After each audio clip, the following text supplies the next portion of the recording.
ഞങ്ങൾ എത്തിച്ചേർന്നിരിക്കുന്നത് കൂത്താട്ടുകുളം പാലപ്പുഴ കോഴിപ്പള്ളി എന്ന് പറഞ്ഞ സ്ഥലത്താണ്. ഇവിടെ ഒരു അമ്മ മിസ്സായിരിക്കുകയാണ്. ലക്ഷ്മിക്കുട്ടി എന്നാണ് പേര്. വളരെയധികം നിഗൂഢതകളാണ് നാളിതുവരെയായിട്ട് ഈ സെബാസ്റ്റ്യൻ എന്ന് പറഞ്ഞ വ്യക്തി ഈ നാടിന് ഉണ്ടാക്കി വച്ചിരിക്കുന്നത്. എന്താണേലും ഇത് ഒരു അവയവ മാഫിയാണ് എന്ന ഒരു നിഗമനത്തിലേക്കാണ് ഞങ്ങൾ എത്തുന്നത്. 6ാമത്തെ ആളാണ് ഈ ലക്ഷ്മിക്കുട്ടി. ഇവിടുന്ന് ഒരു 4 കിലോമീറ്റർ സഞ്ചരിച്ച് കഴിഞ്ഞാൽ കഴിഞ്ഞ ദിവസം ഞങ്ങൾ വാർത്തയെടുത്ത ഏലിയാമ്മ എന്ന് പറഞ്ഞ ആളുടെ അടുത്ത് എത്താനായിട്ട് പറ്റും. ഇപ്പോൾ ഏലിയാമ്മേനെക്കുറിച്ച് പറയുവാണെങ്കിൽ ഏലിയാമ്മയുടെ മോന് ഒരു നിത്യരോഗിയാണ്. 2 പ്രാവശ്യം അറ്റാക്ക് കാര്യങ്ങളൊക്കെ വന്നു. അതുപോലെ ശരീരം പാരലൈസ് ആയതാണ്.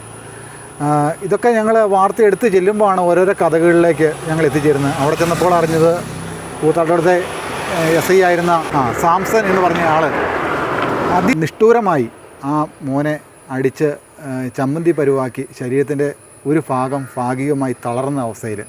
ഏലിയാമ്മയുടെ മിസ്സിങ് ഒരു വശത്ത്, അതുകൂടാതെ ഈ മോൻ്റെ ഈ ബിജുവിൻ്റെ, അതായത് ഏലിയാമ്മയുടെ മകൻ ബിജുവിൻ്റെ വിഷമങ്ങൾ ജനിപ്പിക്കുന്ന വാർത്തകൾ വേറൊരു വശത്ത്.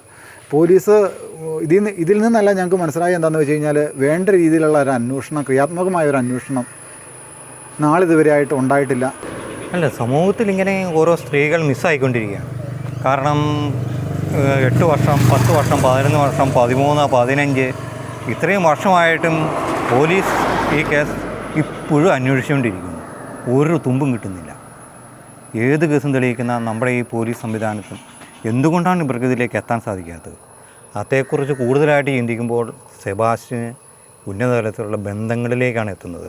കാരണം ഇപ്പോൾ ഈ കൂത്താട്ടുകുളത്തെ കേസ് പോലീസിന് അന്ന് തന്നെ CCTV ദൃശ്യം ലഭിച്ചിട്ടും പോലീസിന് പ്രതി മനസ്സിലായിട്ടും സെബാസ്റ്റ്യനെ അറസ്റ്റ് ചെയ്യാനോ ചോദ്യം ചെയ്യാനോ അവർ തയ്യാറായില്ല. അവിടെ അനാവസ്ഥയാണ്. അതുപോലെ തന്നെ നമ്മുടെ ഏറ്റുമാനൂർ SHO ജയനമ്മയുടെ സഹോദരൻ പരാതി കൊടുത്തപ്പോൾ വൈകുന്നേരം ആയപ്പോൾ ഭീഷണിപ്പെടുത്തി പരാതി പിൻവലിപ്പിച്ചു. അപ്പോൾ അദ്ദേഹത്തിന് ഇതേക്കുറിച്ച് അറിവില്ലായിരുന്നു. തീർച്ചയായിട്ടും ഉണ്ടായിരുന്നു. അങ്ങനെ ആ കേസ് മൂടി വെച്ചു. ഇതിപ്പം പുതിയൊരു സംഭവം. നമ്മളിപ്പോൾ ഏലിയാമ്മയുടെ മകനിലേക്ക് കടന്നിരിക്കുകയാണെങ്കിൽ നിസ്സാര ഒരു കുറ്റമായിട്ട്, അതായത് ആ മോനോട് സംസാരിച്ച് ആ മോനുമായിട്ട് നമ്മൾ ഒരു 3/4 മണിക്കൂർ സംസാരിച്ചപ്പോൾ ആ മോന് എത്രമാത്രം ബലഹീനനാണ് മാനസികമായിട്ട്.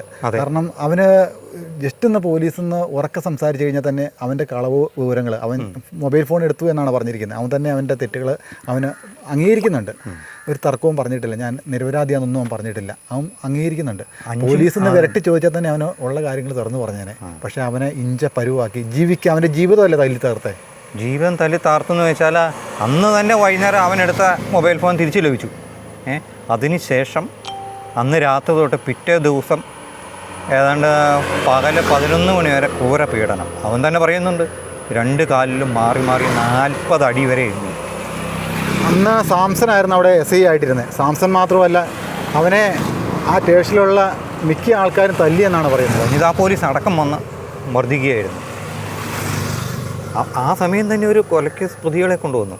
അവരെ തൊട്ടില്ല. ബലാത്സംഗം ചെയ്ത ആൾക്കാരെയും അതുപോലെ തന്നെ കൊല ചെയ്ത ആൾക്കാരെയും പോലീസ് ഒന്നും ചെയ്യുന്നില്ല. ഗോവിന്ദചാമി ഉൾപ്പെടെ ഇവരൊക്കെ മേത്ത് തൊട്ട് കഴിഞ്ഞാൽ ഇവരെയൊക്കെ ഉപദ്രവിക്കാൻ പോലീസിന് മുട്ടുവരയ്ക്കും, അല്ലെങ്കിൽ തുടക്കൂടെ മൂത്രം പോകും. ഇവൻ തന്നെ പറയുന്നുണ്ടല്ലോ, ഇവന് കൊടുക്കാൻ പൈസയില്ല, സ്വാധീനമില്ല, ഒരു സാധാരണക്കാരൻ എന്നുള്ള ആ ഒരു ലെവലിൽ. ഇതിപ്പോൾ കൂട്ടി വായിക്കുമ്പോൾ ഈ അമ്മയുടെ തിരോധാനത്തിന് മുന്നോടിയായിട്ടുള്ള എന്തെങ്കിലും സംഭവമാണോ ഇത് ഇത്ര ക്രൂര പീഡനം എന്ന് ചിന്തിക്കേണ്ടിയിരിക്കുന്നു. തീർച്ചയായിട്ടും. കാരണം ഈ മോനെ തീർത്ത് കളഞ്ഞു കഴിഞ്ഞാൽ തന്നെ പിന്നെ അവൻ അമ്മേനെ അന്വേഷിച്ച് നടക്കുകയല്ല. അത് അവരുടെ ഫലം കണ്ടു.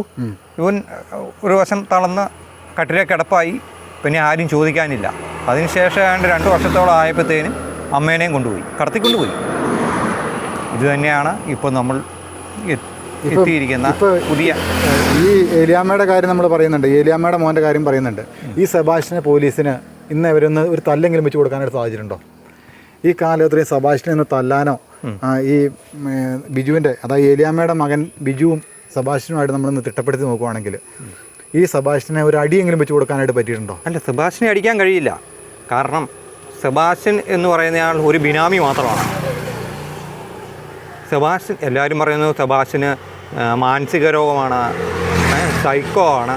എന്തോ സൈക്കോ കില്ലറോ എന്തോ പുതിയ അതെ വാക്കൊക്കെ പറയുന്നുണ്ട്. ഒരു ഇതൊരു കുറച്ച് ആൾക്കാർ ചാനലുകാർ തന്നെ അവിടെ ശരിക്കും പറഞ്ഞാൽ സമാഷിനെ നന്നായിട്ട് സപ്പോർട്ട് ചെയ്യുന്ന രീതിയിലേക്കാണ് കാര്യങ്ങൾ പോകുന്നത്. അല്ല അവനെ ഒരു വേണ്ട രീതിയിൽ ഇത്ര നാളായിട്ട് ഇവിടെ ഒരാൾ മിസ്സിങ് ആയിട്ട് ഇവർ നമ്മൾ ഈ കാണുന്ന വീട്ടിൽ തൊട്ട് ആ വീടിന് കാണിച്ചത് ആ കാണുന്ന വീട്ടിൽ ആ മോളുടെ അമ്മ സ്വന്തം അമ്മ നഷ്ടപ്പെട്ടു പോയിട്ട് എന്തുകൊണ്ട് ഒരു ചാനൽ ഇവിടെ വന്നൊരു വാർത്ത എടുക്കാനായിട്ട് വന്നിട്ടില്ല? 11 വർഷം കഴിഞ്ഞു, ഇപ്പോഴും പോലീസ് അന്വേഷിച്ചുകൊണ്ടിരിക്കുക. വസ്തു ബ്രോക്കറായിരുന്നു ഇവർ, വസ്തു ബ്രോക്കറായിരുന്നു. അവർ കാണാതെ പോകുന്ന സമയത്ത് അവരുടെ കയ്യിൽ ക്യാഷ് ഉണ്ടായിരുന്നു എന്നാണ് പറയുന്നത്. അതെ, ലക്ഷക്കണക്കിന് രൂപയുണ്ടായിരുന്നു.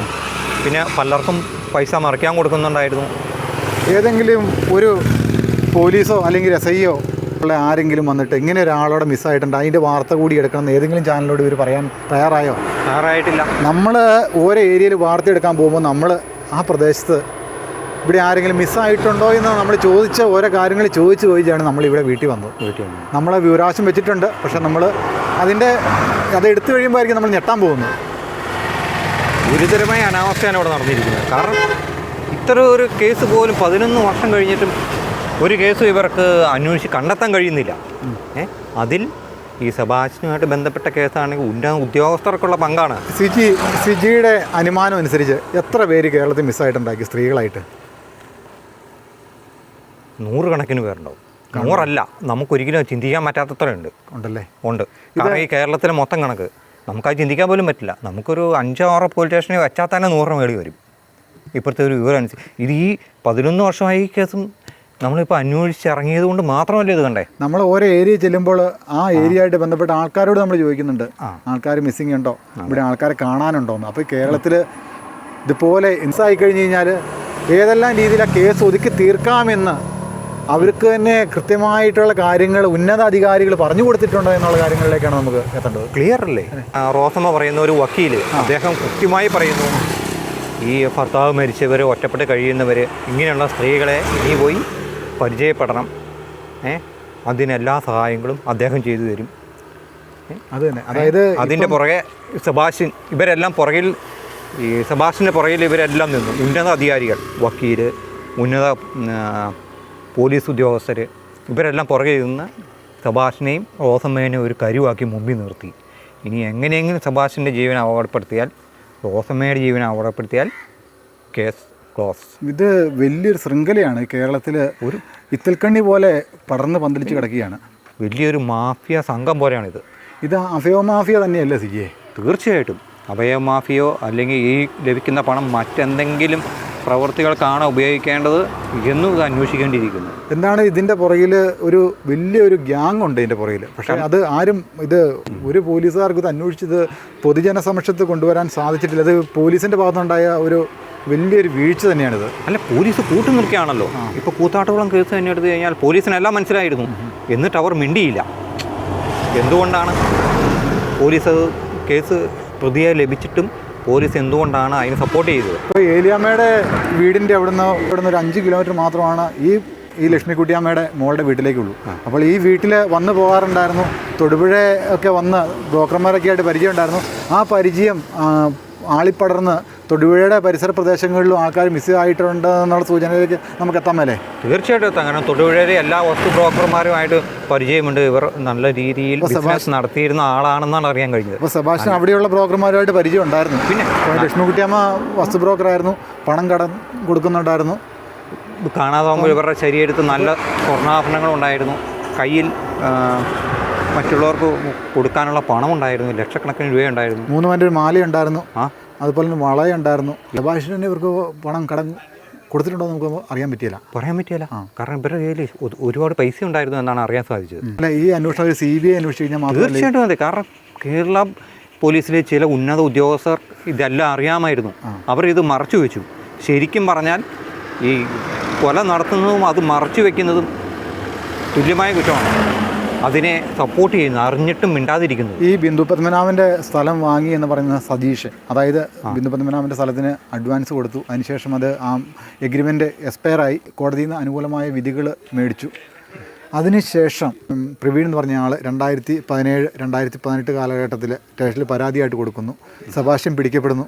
ഈ കേസ് അന്വേഷിച്ചത് അന്നത്തെ അവിടെയുള്ള ഒരു DYSP ആണ്. ഈ DYSP ഈ സതീഷ് എന്ന് പറഞ്ഞ ആളുടെ സ്വന്തം അളിയനാണ്. കേസ് മുക്കിക്കളയാതിരിക്കുമോ സിജിയെ? നിലവിൽ തന്നെ അവിടെ ഉന്നത ഉദ്യോഗസ്ഥരായ 2-3 പേർക്ക് ആരോപണം വന്നു കഴിഞ്ഞു വർഷങ്ങൾക്ക് മുമ്പേ. എന്നിട്ടും യാതൊരു നടപടിയില്ല. അതുകൊണ്ടാണിത് പോലീസ് ഒരിക്കലും തെളിയിക്കാതിരുന്നത്. കാരണം ഇത് തെളിവ് നശിപ്പിക്കേണ്ട എല്ലാ രീതികളും ഇതെല്ലാം വളരെ കൃത്യമായി സെബാസ്റ്റ്യന് പറഞ്ഞു കൊടുത്ത് അവനെ കൊണ്ട് ചെയ്യുകയാണ്. എവിടെയെങ്കിലും സ്ത്രീകൾ ഒറ്റപ്പെട്ട് താമസിക്കുന്നുണ്ടോ? ഭർത്താവുമായിട്ട് വഴക്കൂടി താമസിക്കുന്നുണ്ടോ? മക്കൾ വീട്ടിൽ നിന്ന് മാറി അമ്മയായിട്ട് പിണങ്ങി താമസിക്കുന്നുണ്ടോ? ഭർത്താവ് പിണങ്ങി താമസിക്കുന്നുണ്ടോ?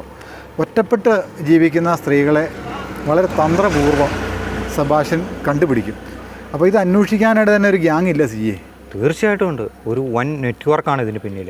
കാരണം ഹൈക്കോടതിയിൽ കേട്ടെടുത്തോളം ഒരു ഉന്നത അഡ്വക്കേറ്റാണെന്നാണ് അറിയാൻ സാധിച്ചത്. നമ്മൾ അന്വേഷിച്ച് കഴിഞ്ഞപ്പോൾ ഭർത്താക്കന്മാർ മരിച്ച ആൾക്കാർ അല്ലെങ്കിൽ ഭർത്താക്കന്മാരുമായിട്ട് പിണങ്ങി താമസിക്കുന്ന ആൾക്കാർ ഉള്ള ആൾക്കാരെല്ലാം കഴുകക്കണ്ണുമായിട്ട് കുറുക്കൻ കോഴീനെ റാഞ്ചിക്കൊണ്ട് പോകുന്ന പോലെ തന്നെ സെബാസ്റ്റ്യന് ഒന്നിന് പുറകെ ഒന്നായിട്ട് എനിക്ക് തോന്നുന്നു മിക്ക മാസങ്ങളിൽ ഇതുപോലെ പിടിച്ചുകൊണ്ട് പോകാറുണ്ടായിരുന്നെന്ന് എനിക്ക് തോന്നുന്നത്. തീർച്ചയായിട്ടും. കാരണം എന്താ വെച്ചാൽ ഇതിന് ഉപദേശം കൊടുക്കുന്നതും എല്ലാ കാര്യങ്ങൾ പറഞ്ഞു കൊടുക്കുന്ന ഇതുപോലത്തെ അഡ്വക്കേറ്റ്സ്, പോലീസിന് ഉന്നതർ, ഇവരൊക്കെയാണ് ഇതിൻ്റെ പിന്നിൽ നിന്ന് എല്ലാ ഓരോ ചലനങ്ങളും പറഞ്ഞു കൊടുക്കുന്നത്. അവരുടെ നിർദ്ദേശപ്രകാരമാണ് ഓരോ കേസും എങ്ങനെ തേച്ച് മായ്ച്ച് കളയാം, ആദ്യം ബ്രില്യൻ്റായിട്ട് എങ്ങനെ തേച്ച് മായ്ച്ച് കളയാം എന്നുള്ളൊരു ഉപദേശം കിട്ടിയതിന് ശേഷമാണ്. അല്ലാതെ സെബാസ്റ്റ്യൻ എന്നൊരു വ്യക്തിക്ക് ഇതിങ്ങനെ ചെയ്യാൻ സാധിക്കുമോ? ഒരിക്കലുമില്ല. സെബാസ്റ്റ്യൻ സൈക്കോയല്ല, ഒരു മാനസിക രോഗവുമില്ല, ഒന്നുമില്ല. അവൻ ഒരു ബിനാമി മാത്രം. നമ്മൾ കഴിഞ്ഞ ദിവസം സെബാസ്റ്റ്യൻ്റെ തൊട്ട അയൽവാസിയായിട്ട് അന്വേഷിച്ച് കഴിയുമ്പം 8ാം ക്ലാസ് വിദ്യാഭ്യാസമേ ഉള്ളൂ. അവന് SLCയുടെ സർട്ടിഫിക്കറ്റ് വരെ വ്യാജ സർട്ടിഫിക്കറ്റ് ഉണ്ടാക്കി. അവിടുന്ന് അതിനകത്ത് അവൻ്റെ തുടക്കം. അതെ. ഇപ്പം നമ്മൾ ഏറ്റുമാനൂർ തന്നെ 18ാമത്തെ വയസ്സിൽ ഒരാൾ നമ്മൾ അവിടെ അന്വേഷിച്ച് പോകാനായിട്ട് ഇരിക്കുന്നത്. ഏറ്റുമാനൂർ അംബാസഡർ കാറ് തട്ടിക്കൊണ്ട് പോയി അത് ഓടിച്ചുകൊണ്ട് വന്ന അത് ഓടിച്ചിരുന്ന ഡ്രൈവറെ കൊന്നു കളഞ്ഞെന്നൊരു സൂചന കിട്ടിയിട്ടുണ്ട്. അപ്പോൾ അന്ന് തന്നെ ഏകദേശം ഒരു 10-18 വയസ്സുള്ളപ്പം തന്നെ സെബാസ്റ്റ്യന് ഈ കില്ലിങ് തുടങ്ങിയിട്ടുണ്ട്. അപ്പോൾ അന്ന് മുതൽ ഈ കാലഘട്ടം ഇപ്പോൾ സെബാസ്റ്റ്യന് ഇപ്പോൾ ഒരു 67 വയസ്സെടുത്തുണ്ട്. അപ്പോൾ അന്ന് തൊട്ട് ഇന്നോളം വരെ എത്ര ആൾ പോയി എന്ന് നമുക്ക് അനുമാനിക്കാൻ പറ്റത്തില്ല. പക്ഷേ ഇത്രയും വർഷമായിട്ടും പോലീസിന് ഈ കേസ് അന്ന് മുതൽ അന്വേഷിക്കണമല്ലേ? എത്രയോ കാലങ്ങളായി, ഇന്ന് വരെ ഒരു കേസിലെങ്കിലും അവനെ. ഞാനൊരു കാര്യം ചോദിക്കും, ഇത്രയും നാളായിട്ട് ഈ നാട് ഇപ്പോൾ ഈ കേസ് അന്വേഷണം തുടങ്ങിയിട്ട് 1.5 മാസമായി ഏതെങ്കിലും ഒരു ചാനലിൻ്റെ മുമ്പിൽ ഏതെങ്കിലും പോലീസ് ഉദ്യോഗസ്ഥൻ വ്യക്തമായും സുതാര്യവും സത്യസന്ധവുമായ നീതിപൂർവമായ കാര്യങ്ങൾ ഉന്നയിക്കാനായിട്ട് ഏതെങ്കിലും അധികാരികൾ തയ്യാറായിട്ടുണ്ടോ? കഴിയില്ല. കാരണം അതിൻ്റെ തെളിവല്ലേ ഇവരെ സംരക്ഷിച്ച് വെച്ചുകൊണ്ടിരുന്നേ, എല്ലാ ഉപദേശവും കൊടുത്ത്. ഇപ്പോൾ ഇത് ചാനലുകളും നമ്മളെപ്പോലുള്ള യൂട്യൂബേഴ്സ് എല്ലാം ഇത് ജനങ്ങളിലേക്ക് എത്തിച്ചതോടുകൂടിയാണ് ഈ കേസ് ഇത്രയെങ്കിലും അനങ്ങി തുടങ്ങി. നിസാര ഒരു മൊബൈൽ ഫോൺ കട്ട ബിജു എന്ന ഒരു പാവം പയ്യനെ നമ്മൾ ആ നാട്ടിൽ അന്വേഷിച്ച് കഴിഞ്ഞപ്പോൾ ബിജു എന്ന വ്യക്തിയിൽ നിന്നാണ് പറഞ്ഞിട്ടാണ് നമ്മൾ ഇവിടം വരെ എത്തിയേക്കുന്നത്. നിസാര ഒരു മൊബൈൽ ഫോൺ കട്ടിട്ട് അതിൻ്റെ പേരിൽ അവൻ്റെ ജീവിതം വല്ല തല്ലി തകർത്ത് ഒരു പണിയെടുത്ത് ജീവിക്കാൻ പോലും പറ്റത്തില്ലാത്ത അവസ്ഥയിലേക്ക് ബിജുവിനെ മുറയല്ലേ പ്രയോഗിച്ചേ അവൻ്റെ മേലെ. മനസാക്ഷിയുടെ അല്പം കണിക പോലും ആ പോലീസുകാരനെ അവശേഷിച്ചില്ല. സെബാസ്റ്റ്യൻ രാജാവിനെ പോലെ വാഴുന്നു. അവനെ ഒരു കേസിലും പിടിക്കുന്നില്ലല്ലോ. കാരണം അതാണ് പണം ഇല്ലേ? ആ പയ്യൻ ചോദിച്ചൊരു ചോദ്യമുണ്ട്. അതെ, കൊലപാതകം ചെയ്ത ആൾക്കാരെ പോലീസ് ഒന്നും ചെയ്യുന്നില്ല. ചെറിയ മോഷണം, ജീവിതത്തിൽ ആദ്യമായിട്ട് അവസാനം നടത്തിയ മോഷണമായിരുന്നു ചേട്ടാ എൻ്റെ. എനിക്ക് മോഷ്ടിക്കാനൊന്നും അറിയത്തില്ലായിരുന്നു. പക്ഷേ ഞാൻ ഇച്ചിരി മദ്യവും കാര്യങ്ങളൊക്കെ കഴിച്ചിരുന്നു. ഞാൻ അറിയാതെ മോഷ്ടിച്ച് പോയി. ഞാൻ അപ്പം തന്നെ പോലീസ് പിടിച്ചപ്പോൾ തന്നെ ഉള്ള കാര്യങ്ങൾ തുറന്ന് പറയുകയും ചെയ്തു. എന്നിട്ട് അവരെന്നെ തല്ലി തകർത്ത് എൻ്റെ ജീവിതം കുട്ടിച്ചോറാക്കി എന്നാണ് പറഞ്ഞത്. പൈസ കൊടുക്കാത്തതുകൊണ്ടാണെന്നല്ലേ പറഞ്ഞത്? കാശ് കൊടുക്കാത്തതുകൊണ്ടാണെന്നാണ് പറഞ്ഞത്. കാരണം എൻ്റെ കാശ് കൊടുക്കാനില്ല. അതെ, ആരും വരാനില്ല. അവൻ ചോദിച്ച ഒരു ചോദ്യം ഉണ്ടല്ലോ സിജിയെ, നമ്മുടെ കർണപടങ്ങളിൽ മുഴങ്ങുവാണ്. അവൻ പറഞ്ഞതാണ്, അതായത് കൊലപാതകളെ പോലീസ് ഒന്നും ചെയ്യുന്നില്ല, പോലീസിന് പേടിയാണ്, അവരുടെ മുട്ട് പറിക്കും, അവൻ്റെ കൂടെ ഉണ്ടായിരുന്നു എന്നല്ലേ പറഞ്ഞു, അവരുടെ തൊടേക്കൂടെ മൂത്രം ഒഴിക്കും ചോദ്യം ചെയ്യാനായിട്ട്. പക്ഷേ ഇതുപോലെയുള്ള പഞ്ചപാവങ്ങളെയാണല്ലോ നശിപ്പിക്കുന്നത്. ചോദിക്കാനും പറയാനും ഇല്ലാത്തവർ. അതുമല്ല, ഇതിന് വേറെ ഉദ്ദേശം ഉണ്ടായിരുന്നിരിക്കും. ഇവരെ എങ്ങനെയാലും വീണ് കിടക്കുക എന്നുള്ളത് പലരുടെയും കൂടെ ലക്ഷ്യങ്ങളിൽ ഒന്നായിരിക്കും. തീർച്ചയായിട്ടും അതെ. ആ പയ്യൻ പറഞ്ഞത് കാര്യങ്ങളെല്ലാം തുറന്ന് അതായത് ഈ മോഷണമായിട്ട് ബന്ധപ്പെട്ട കാര്യങ്ങളെല്ലാം തുറന്ന് ഈ ബിജു എന്ന് പറഞ്ഞ വ്യക്തി പറഞ്ഞുവെങ്കിലും കർണപടം തല്ലി തകർത്ത് ചെവിയിൽ കൂടി പഴുപ്പൊലിക്കുമായിരുന്നാണ് ഞാൻ വളരെ ദിവസങ്ങൾ. ഇപ്പോഴും ഫിസിയോതെറാപ്പി ചെയ്തുകൊണ്ടാണ് ആ മോനിരിക്കുന്നത്. നടക്കാൻ മേലാത്തൊരവസ്ഥയിൽ, കൈക്കോ കാലിനോ ചലനശേഷി ഇല്ല. ഈ പോലീസ് ഈ രീതിയിൽ പോയി കഴിഞ്ഞാൽ എന്തായിരിക്കും ഈ നാടിൻ്റെ അവസ്ഥ? നല്ല പോലീസുകാരുണ്ട്, 120% പോലീസുകാർ നല്ലതാണ്. പക്ഷേ നല്ല രീതിയിൽ പ്രവർത്തനങ്ങൾ കാഴ്ചവെക്കുന്ന പോലീസുകാർക്ക് ഇങ്ങനെയുള്ള പോലീസുകാർ അപമാനം തന്നെയല്ലേ? ഈ സാംസനെ പോലെയുള്ള പോലീസുകാർ ഒത്തിരി ഈ കേരളത്തിലുണ്ടല്ലോ. ഇങ്ങനെയുള്ളവർ ഈ നാടിന് തന്നെ അല്ലെങ്കിൽ കേരളത്തിന് തന്നെ ഒരു അപമാനമല്ലേ? ഇവരെവിടെ ചെന്നാലും ഈ സ്വഭാവം കാണിക്കുള്ളൂ. തീർച്ചയായിട്ടും അതെ. കാരണം അനേകം കുടുംബങ്ങളെ ഇല്ലാതാക്കി, എത്രയോ വീട്ടമ്മമാരുടെ ജീവൻ കൊടുത്ത ബലിയാടാക്കി. ഒരു കാര്യം ഓർക്കണം, നമ്മൾ അപ്രതീക്ഷിതമായിട്ടാണ് ഈ ഏലിയാമ്മയുടെ മിസ്സിങ്ങുമായിട്ട് ബന്ധപ്പെട്ട് നമ്മൾ ഈ ബിജുവിൻ്റെ അടുത്ത് പോയി കാണുന്നത്. അല്ലെ ഈ ബിജു എന്ന് പറഞ്ഞ വ്യക്തിയെ നമുക്ക് കണ്ടുപിടിക്കാനായിട്ട് പറ്റത്തില്ല. അപ്പോൾ അവിടെ ചെന്നപ്പോൾ ഈ ഒരു അവസ്ഥയാണെങ്കിൽ ഈ സാംസൺ എന്ന് പറഞ്ഞ വ്യക്തി ജോലി ചെയ്ത ഏതൊക്കെ സ്റ്റേഷൻ പരിധിയിൽ എത്രയോ കുടുംബങ്ങളുടെ അത്താണി മുടക്കിയിട്ടുണ്ടെന്നുള്ള കാര്യം നമ്മൾ അന്വേഷിക്കേണ്ടതായിട്ടുണ്ട്. ഇവിടെ തന്നെ ഈ ബിജുവിൻ്റെ വീടിൻ്റെ പരിസരത്ത് ചെന്നപ്പോൾ അവിടെയുള്ള ആൾക്കാർ തന്നെ പറയുന്നത് കേട്ടോ, ഏത് കേസിലും കാശിൻ്റെ ആശാനാന്ന് പറഞ്ഞു. പൈസ ഒന്നും ഇല്ലാതെ അങ്ങോട്ട് ചെല്ലാൻ പാടില്ല. അവിടെ അയൽവാസിയായ സതീഷ് എന്ന് പറഞ്ഞ വ്യക്തി പറഞ്ഞു തന്നെ ഈ ഏലിയാമ്മേനെ കാണാതെ പോയപ്പോൾ, ഈ ബിജു സ്വന്തം അമ്മേനെ കാണാതെ വന്നു കഴിഞ്ഞപ്പം കരച്ചിലും നിരോളിയായിട്ട് ആ വീട്ടിൽ കിടന്ന് അലമുറ ഇട്ട് കഴിഞ്ഞപ്പോൾ ഈ നാട്ടുകാരെല്ലാവരും കൂടിയിട്ട് പോലീസ് സ്റ്റേഷനിലേക്ക് വിളിച്ച് ചോദിച്ചപ്പോൾ പറഞ്ഞു തന്നെ നഷ്ടപ്പെട്ടു പോയത് നിൻ്റെ അമ്മയല്ല, നിൻ്റെ പെങ്ങളല്ല, നിൻ്റെ കാമുകിയല്ല, പിന്നെ നിനക്ക് എന്തിൻ്റെ കഴപ്പാടാണ്. ഇതല്ലേ പോലീസിൻ്റെ നയം? അന്ന് അന്വേഷിച്ച ക്രൈംബ്രാഞ്ച് ചോദിച്ചതെന്നാ, ഈ സതീഷിനോട് ചോദിച്ചതല്ലേ വളരെ കൃത്യമായിട്ട്. ജോലി സ്ഥലത്ത് വന്ന് പറഞ്ഞു, നീ വാ, പോലീസിന് ഇടിമുറി നീ കണ്ടിട്ടുണ്ടോ, നമുക്കത് കണ്ടിട്ട് വരാം എന്നാ പറഞ്ഞത്. അതിന് ഞാൻ തെറ്റൊന്നും ചെയ്തിട്ടില്ലല്ലോ എന്ന് പറയുകയും ഒരു അഡ്വക്കേറ്റ് ഇടപെട്ടത് കൊണ്ട് മാത്രമാണ് ഈ സതീശനെ കൊണ്ടുപോകാതെ രക്ഷപ്പെട്ടത്. അതായത് വെറും പോലീസ് സ്റ്റേഷനിൽ വെച്ച് അന്വേഷിച്ച് എന്ന ഒറ്റ തെറ്റിന്. അപ്പോൾ ഈ കേസ് ആരും അന്വേഷിക്കാൻ പാടില്ല, ആരും ചോദിക്കരുത്. ഇത് തേഞ്ഞു മാഞ്ഞ് പോകണം. വൺ മാൻ ഷോയാണ് കാണിക്കുന്നത്. ഇത് ആരുടെയൊക്കെ ഒരു അജണ്ടയായിരുന്നു ഇത്രയും വർഷം. പക്ഷേ ഈശ്വര നിശ്ചയം ഇത്രയും വർഷം കഴിഞ്ഞ് വീണ്ടും ഈ കേസ് പൊങ്ങി വരാനുള്ള കാരണം ഇപ്പോഴെങ്കിലും അന്ന് അനാവസ്ഥ കാണിച്ച ഉദ്യോഗസ്ഥർക്ക് ശക്തമായ നടപടി വേണം. അവരെ ചോദ്യം ചെയ്യണം. പരിശോധനയ്ക്ക് വിധേയമാണ്. നമ്മൾ 1.5 മാസക്കാലമായി നമ്മൾ അഹോരാത്രം നമ്മൾ വേറെ ഒരു ജോലിക്കും പോകാതെ നമ്മളിങ്ങനെ മിസ്സായ കേസുകളെല്ലാം അവരുമായിട്ട് ബന്ധപ്പെട്ട ആൾക്കാരെല്ലാം നമ്മൾ തിരക്കി അന്വേഷിച്ച് ഇറങ്ങിയ കാരണമല്ലേ നമുക്ക് അങ്ങനെ അനുമാനിക്കാൻ മേലെ ഈ കേസുകൾ നല്ല രീതിക്ക് ഇപ്പം പോകുന്നേ. തീർച്ചയായിട്ടും അതെ. നമ്മളിപ്പോൾ ഒരു 100ഓളം വീഡിയോകൾ ചെയ്തു. ഓരോന്നും ഇപ്പോൾ പുതിയതായിട്ട് പൊങ്ങി വന്നുകൊണ്ടിരിക്കുന്നു. കാരണം എല്ലാം പഴയ കേസ്. അങ്ങനെയാണ് ഒരു കാലത്തോട് ചേർന്ന് ഒരു 2005 മുതൽ 15-20 കേസുകളെല്ലാം. പ്രിയരെ, ഞങ്ങൾ വീഡിയോ അധികം വലിച്ചു നീട്ടുന്നില്ല, പക്ഷേ പറയേണ്ട കാര്യങ്ങൾ ഞങ്ങൾ ആർജവത്തോടു കൂടി പറയുകയും മിസ്സിംഗ് കേസുകൾ കേരളത്തിൽ വളരെയധികം കൂടുതലാണ്. ഒരു 100-ലധികം ആൾക്കാർ ഈ കേരളത്തിൽ അങ്ങോളം ഇങ്ങോളം മിസ്സായിട്ടുണ്ട് എന്നുള്ള നിഗമനത്തിലേക്കാണ് എത്തുന്നത്. ഇട്ടാവട്ടത്തിൽ ഏകദേശം ഒരു 10 കിലോമീറ്റർ ചുറ്റളവിൽ തന്നെ ഇപ്പോൾ രണ്ടാമത്തെ മിസ്സിംഗ് കേസാണ്. രണ്ടാമത്തെ പറഞ്ഞാൽ ഈ 10 കിലോമീറ്റർ ചുറ്റളവിൽ രണ്ടാമത്തെ മിസ്സിംഗ് കേസാണ് ഇവിടെ. അപ്പോൾ ഏലിയാമ്മയുടെ മോളുടെ വീട്ടിലാണ് ഞങ്ങൾ നിൽക്കുന്നത്. ഈ വീട്ടിലാണ് ഏലിയാമ്മയുടെ മോളെ കെട്ടിച്ചിരിക്കുന്നത്. ഞങ്ങൾ ആ വീട്ടിലേക്ക് പോവുകയാണ്. എന്താണെങ്കിലും ഡിക്റ്റിറ്റ് ന്യൂസും ഹാർഡ് ഫാർമർ ചാനലും അഹോരാത്രം നിങ്ങളുടെ ഒപ്പം ഉണ്ടായിരിക്കും. ഈ കേസുമായിട്ട് ബന്ധപ്പെട്ട് ഇതിൻ്റെ ഘാതകരെ, സബാഷിൻ്റെ ഒപ്പം നിൽക്കുന്ന ഘാതകരെ നിങ്ങളുടെ മുമ്പിൽ ഞങ്ങൾ എത്തിക്കാൻ ഞങ്ങൾ അഹോരാത്രം ഞങ്ങൾ പണിയെടുക്കുമെന്നുള്ള കാര്യത്തിൽ യാതൊരു മാറ്റമില്ല. വളരെയധികം വെല്ലുവിളികൾ നിറഞ്ഞതാണ്, ആകർഷിക നിറഞ്ഞതാണെന്നറിയാം. വളരെയധികം ഭീഷണികൾ കാര്യങ്ങളൊക്കെ ഞങ്ങൾക്ക് വന്നിട്ടുണ്ട്. പക്ഷേ ഒരു പുല്ല് വില ഞങ്ങൾ കൊടുത്തിട്ടില്ല. നമ്മുടെ ചാനലിലേക്ക് വിളിച്ചിട്ട് ഭീഷണികൾ കാര്യങ്ങൾ ഒക്കെ ഉന്നയിച്ചിട്ടുണ്ട്. അവർക്ക് കൊടുക്കേണ്ട മറുപടികൾ, ഞങ്ങൾ ചുട്ട മറുപടികൾ ഞങ്ങൾ കൊടുത്തുകൊണ്ട് തന്നെ ഇരിക്കുന്നത്. നമുക്ക് ആരെയും പേടിയില്ല, ഭയമില്ല. ഞങ്ങളുടെ ലക്ഷ്യങ്ങൾ അത് മുന്നോട്ട് തന്നെയാണ്. പുറകോട്ട് ഞങ്ങൾ വ്യതിചലിക്കുന്ന യാതൊരു തീരുമാനങ്ങളിലേക്ക് ഞങ്ങൾ പോവുകയില്ല. ഒരിക്കൽ കൂടി പറയുന്നു, സബാഷിനോട് കണക്ട് ചെയ്ത് നിൽക്കുന്ന മിക്ക ആൾക്കാരും, ഏതൊക്കെ ആൾക്കാരുണ്ടോ അവരെല്ലാം പൊതുജന സമക്ഷത്ത് ഞങ്ങൾ കൊണ്ടുവന്ന് വിചാരണ ചെയ്യുമെന്നുള്ള കാര്യത്തിൽ യാതൊരു സംശയമില്ല. അപ്പോൾ നമ്മൾ വീഡിയോ ക്ലോസ് ചെയ്യുകയാണ്. നിങ്ങളുടെ സ്വന്തം ഡിക്റ്റിറ്റ് ന്യൂസ് ആൻഡ് ഹാർഡ് ഫാർമർ.